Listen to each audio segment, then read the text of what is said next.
Today I'm going to show you how to fit an all-in-two diaper. So we have a stay dry liner for privacy purposes, just covering him there. So this is the all-in-two from Lil Helper. They're our most favorite brand. And so with our guy, I usually just try to get the leg snaps on as quick as possible before he squirms away.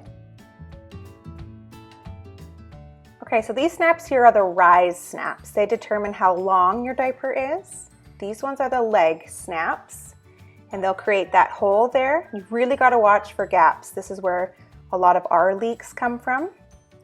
And then these are your waist snaps. So the waist actually doesn't need to be too tight. You want to make sure that there's no muffin top. So there you can see that the diaper is still kind of loose when he's laying down.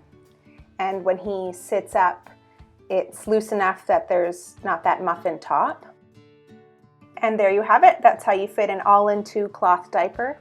Thank you for liking this video and subscribing to my channel.